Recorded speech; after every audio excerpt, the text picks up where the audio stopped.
దానియేలు గ్రంథము 8వ అధ్యాయము.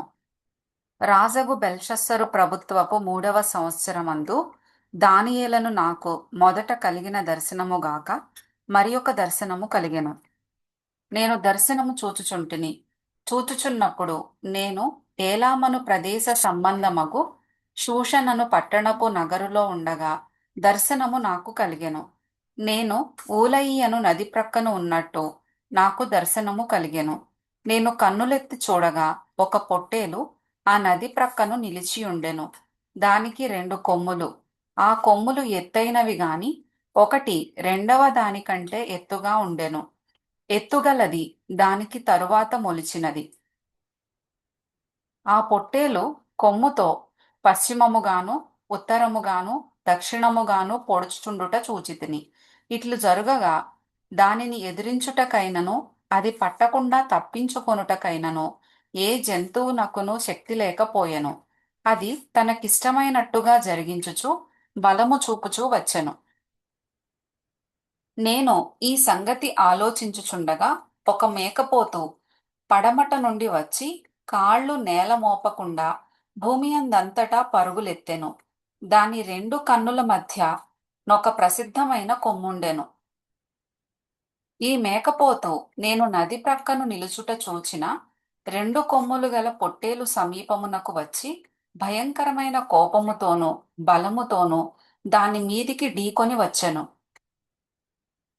నేను చూడగా ఆ మేకపోతు పొట్టేలును కలిసికొని మిక్కిలి రౌద్రము గలదై దాని మీదికి వచ్చి ఆ పొట్టేలును గెలిచి దాని 2 కొమ్ములను పగలగొట్టెను. ఆ పొట్టేలు దానిని ఎదిరింపలేకపోయినందున ఆ మేకపోతు దానిని నేలను పడవేసి త్రొక్కుచుండెను. దాని బలమును అణచి ఆ పొట్టేలును తప్పించుట ఎవరి చేతనూ కాకపోయెను. ఆ మేకపోతు అత్యధికముగా బలము చూపుచూ వచ్చెను.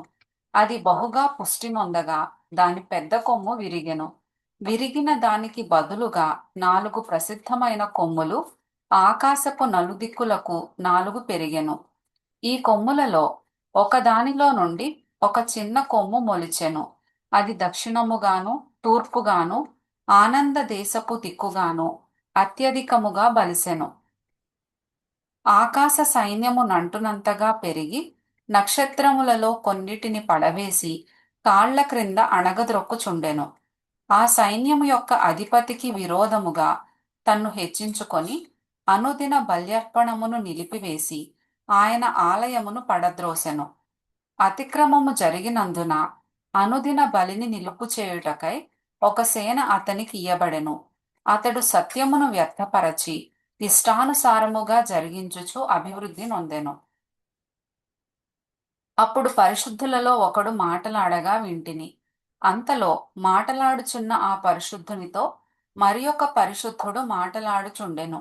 ఏమనగా, అనుదిన బలిని గూర్చియు అతిక్రమము జరిగినందున సంభవించు నాశనకరమైన హేయ వస్తువును గూర్చియు కలిగిన ఈ దర్శనము నెరవేరుటకు ఎన్నాళ్లు పట్టుననియు ఈ ఆలయ స్థానమును జనసమూహమును కాళ్ల క్రింద త్రొక్కబడుట ఎన్నాళ్లు జరుగునోయనియు మాటలాడుకొనిరి.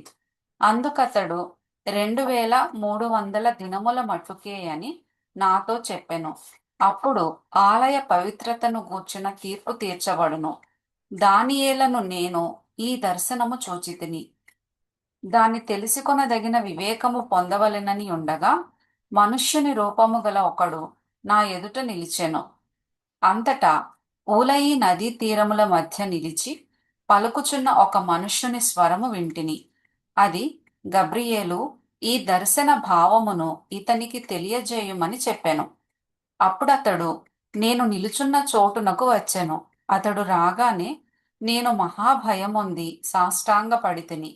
అతడు, నరపుత్రుడా, ఈ దర్శనము అంత్యకాలమును గూర్చినదని తెలిసికొనుమనెను. అతడు నాతో మాటలాడుచుండగా నేను గాఢ నిద్ర పట్టినవాడనై నేలను సాష్టాంగపడితిని గనుక అతడు నన్ను పట్టుకొని లేవనెత్తి నిలువబెట్టెను. మరియు అతడు, ఉగ్రత సమాప్తమైన కాలమందు కలుగబోవునట్టి సంగతులు నీకు తెలియజేయుచున్నాను.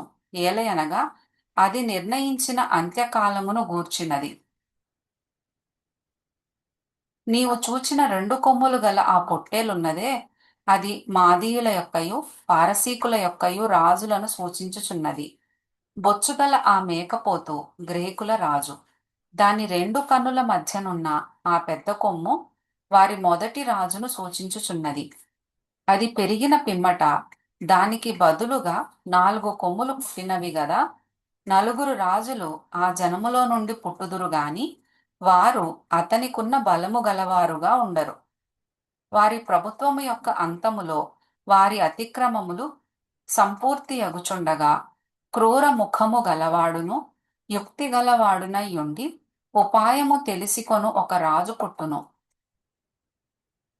అతడు గెలుచును గాని తన స్వబలము వలన గెలువడు. ఆశ్చర్యముగా శత్రువులను నాశనము చేయుట యందు అభివృద్ధి పొందుచు ఇష్టమైనట్టుగా జరిగించుచు బలవంతులను అనగా పరిశుద్ధ జనమును నశింపజేయును.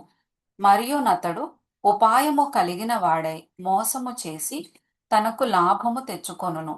అతడు అతిశయపడి తన్ను తాను హెచ్చించుకొనును. క్షేమముగానున్న కాలమందు అనేకులను సంహరించును. అతడు రాజాది రాజుతో యుద్ధము చేయును గాని కడపట అతని బలము దైవాధీనము వలన కొట్టివేయబడును. ఆ దినములను గూర్చిన దర్శనమును వివరించి ఉన్నాను. అది వాస్తవము. అది అనేక దినములు జరిగిన పిమ్మట నెరవేరును. నీవైతే ఈ దర్శనము వెల్లడి చేయకుమనెను.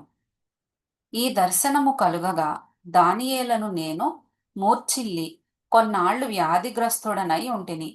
పిమ్మట నేను కుదురై రాజు కొరకు చేయవలసిన పని చేయుచూ వచ్చితిని. ఈ దర్శనమును గూర్చి విస్మయము గలవాడనైతిని గాని దాని సంగతి తెలుపగలవాడెవడునూ లేకపోయెను.